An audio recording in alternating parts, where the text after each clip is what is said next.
ದಾವಣಗೆರೆ ಜಿಲ್ಲೆಯಲ್ಲಿ ಇವತ್ತು ಬಿಜೆಪಿಯಿಂದೇನು ಬರ ಅಧ್ಯಯನ ನಡೆದಿರುವಂಥ ಸರ್ ವಿಪಕ್ಷ ನಾಯಕರಂತ ಆರ್ ಎಸ್ ಸರ್ ನಮ್ಮ ಜೊತೆ ಅವರು ಮಹಾರಾಷ್ಟ್ರ ಕೆಲಸ ಸರ್ ಈಗ ಬರ ಅಧ್ಯಯನ ಮಾಡ್ತಿರುವಂಥ ಸರ್ ಈಗ ಸರ್ ದಾವಣಗೆರೆಯಲ್ಲಿ ಏನೇನು ಪರಿಗಣನೆ ಮಾಡಿದ್ರಿ ಸರ್ ಈಗ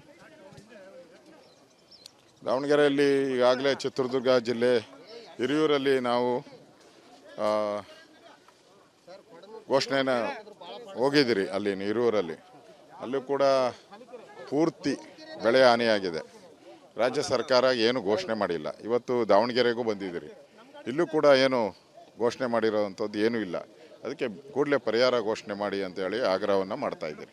ಸರ್ ಈಗ ದಾವಣಗೆರೆ ಜಿಲ್ಲೆಯಾದ್ಯಂತ ಅಡಿಕೆ ಇರ್ಬೋದು, ಮೆಕ್ಕೆಜೋಳ ಇರ್ಬೋದು, ಸಾಕಷ್ಟು ಅಂದರೆ ಬೆಳೆ ಕೈ ಕೊಟ್ಟಿರುವಂಥ ಸರ್ ಈ ಬಾರಿಗೆ ಜಿಲ್ಲೆಯಲ್ಲಿ ಬರ ಘೋಷಣೆಗೆ ಸರ್ ತಾವು ಯಾವ ರೀತಿ ಒತ್ತಾಯ ಮಾಡ್ತೀರಿ? ಇಮಿಡಿಯೇಟಾಗಿ ರಾಜ್ಯ ಸರ್ಕಾರ 10,000 ಕೋಟಿ ಹಣವನ್ನು ಬಿಡುಗಡೆ ಮಾಡಿ ಕೇಂದ್ರ ಸರ್ಕಾರಕ್ಕೆ ವರದಿ ಕೊಡಿ. ಎಲ್ಲ ಇನ್ನೂ ಜಿಲ್ಲಾಧಿಕಾರಿಗಳಿಗೆ ವರದಿ ತಗೊಳ್ಳೋಕ್ಕೆ ಯೋಗ್ಯತೆ ಇಲ್ಲ. ಇನ್ನು ಅವರು ರಾಜ್ಯ ಸರ್ಕಾರಕ್ಕೆ ಕೊಟ್ಟು ರಾಜ್ಯ ಸರ್ಕಾರ ಕೇಂದ್ರ ಕೊಡೋ ಅಷ್ಟರಲ್ಲಿ ಟೈಮ್ ಆಗೋತದೆ. ಅದಕ್ಕೆ ಫಸ್ಟ್ ಹಣ ಬಿಡುಗಡೆ ಮಾಡಿ. ಕೇಂದ್ರ ಸರ್ಕಾರ ಕೊಟ್ಟಿರೋ SDRF ಹಣ ಇನ್ನೂ ಖಜಾನೆಯಲ್ಲಿದೆ, ಅದನ್ನು ಬಿಡುಗಡೆ ಮಾಡಿ ಅನ್ನೋ ಆಗ್ರಹವನ್ನು ಮಾಡ್ತಾರೆ. ಸರ್ ಈಗ ರೈತರು ತಮ್ಮಲ್ಲಿ ಏನೇನು ಸಮಸ್ಯೆಗಳು ಹೇಳ್ಕೊಂಡ್ರು ಸರ್ ಇಲ್ಲಿ? ಅದೇ ಬೆಳೆ ಇಮಿಡಿಯೇಟಾಗಿ ಅವ್ರು ಬರ ಅಂತ ಘೋಷಣೆ ಮಾಡಿ. ಬರ ಅಂತ ಘೋಷಣೆ ಮಾಡಿಲ್ಲ ಅಂದರೆ ಹಣ ಬರಲ್ಲ, ಇನ್ಶೂರೆನ್ಸ್ ಹಣನೂ ಬರಲ್ಲ. ಅದರಿಂದ ರಾಜ್ಯ ಸರ್ಕಾರ ಇನ್ಶೂರೆನ್ಸ್ ಕಂಪನಿಗಳ ಜೊತೆ ಶಾಮೀಲಾಗಿ ಕ್ರಮ ಬರ ಅಂತ ಘೋಷಣೆ ಮಾಡ್ತಾ ಇಲ್ಲ. ಏನಿದಿಷ್ಟು ವಿಪಕ್ಷ ನಾಯಕರಂತ ಆರ್ ಎಸ್ ಅವರ ಮಾತಾಯಿತು. ಒಟ್ಟಾರೆಯಾಗಿ ಆ ಜಿಲ್ಲೆಯಲ್ಲಿ ಈಗಾಗಲೇ ಸಾಕಷ್ಟು ರೈತರಿಗೆ ಒಂದು ಸಮಸ್ಯೆ ಎದುರಾಗಿರುವಂಥದ್ದು, ಎಲ್ಲ ಬೆಳೆಗಳು ಸಹ ಕೈ ಕೊಟ್ಟಿರುವಂಥದ್ದು.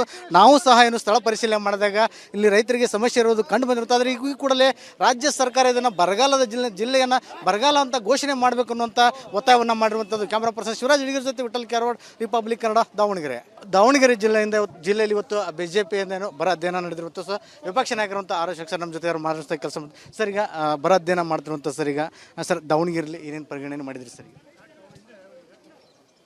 ದಾವಣಗೆರೆಯಲ್ಲಿ ಈಗಾಗಲೇ ಚಿತ್ರದುರ್ಗ ಜಿಲ್ಲೆ ಹಿರಿಯೂರಲ್ಲಿ ನಾವು ಘೋಷಣೆನ ಹೋಗಿದ್ದೀರಿ ಅಲ್ಲಿ ಹಿರಿಯೂರಲ್ಲಿ ಅಲ್ಲೂ ಕೂಡ ಪೂರ್ತಿ ಬೆಳೆ ಹಾನಿಯಾಗಿದೆ. ರಾಜ್ಯ ಸರ್ಕಾರ ಏನು ಘೋಷಣೆ ಮಾಡಿಲ್ಲ. ಇವತ್ತು ದಾವಣಗೆರೆಗೂ ಬಂದಿದ್ದೀರಿ, ಇಲ್ಲೂ ಕೂಡ ಏನು ಘೋಷಣೆ ಮಾಡಿರೋವಂಥದ್ದು ಏನೂ ಇಲ್ಲ.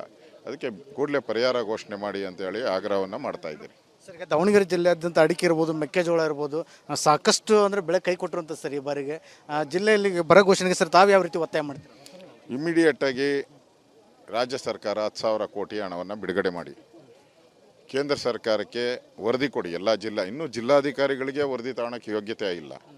ಇನ್ನು ಅವರು ರಾಜ್ಯ ಸರ್ಕಾರಕ್ಕೆ ಕೊಟ್ಟು ರಾಜ್ಯ ಸರ್ಕಾರ ಕೇಂದ್ರ ಕೊಡೋ ಅಷ್ಟರಲ್ಲಿ ಟೈಮ್ ಆಗೋತದೆ. ಅದಕ್ಕೆ ಫಸ್ಟ್ ಹಣ ಬಿಡುಗಡೆ ಮಾಡಿ. ಕೇಂದ್ರ ಸರ್ಕಾರ ಕೊಟ್ಟಿರೋ SDRF ಹಣ ಇನ್ನೂ ಖಜಾನೆಯಲ್ಲಿದೆ, ಅದನ್ನು ಬಿಡುಗಡೆ ಮಾಡಿ ಅನ್ನೋ ಆಗ್ರಹವನ್ನು ಮಾಡ್ತಾರೆ. ಸರ್ ಈಗ ರೈತರು ತಮ್ಮಲ್ಲಿ ಏನೇನು ಸಮಸ್ಯೆಗಳು ಹೇಳ್ಕೊಂಡ್ರು ಸರ್ ಇಲ್ಲಿ?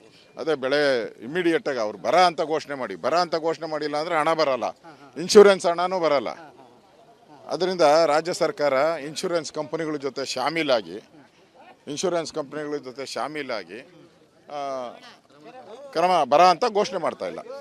ಏನಿದಿಷ್ಟು ವಿಪಕ್ಷ ನಾಯಕರಂತ ಆರ್ ಎಸ್ ಅವರ ಮಾತಾಯಿತು. ಒಟ್ಟಾರೆಯಾಗಿ ಆ ಜಿಲ್ಲೆಯಲ್ಲಿ ಈಗಾಗಲೇ ಸಾಕಷ್ಟು ರೈತರಿಗೆ ಒಂದು ಸಮಸ್ಯೆ ಎದುರಾಗಿರುವಂಥದ್ದು, ಎಲ್ಲ ಬೆಳೆಗಳು ಸಹ ಕೈ ಕೊಟ್ಟಿರುವಂಥದ್ದು.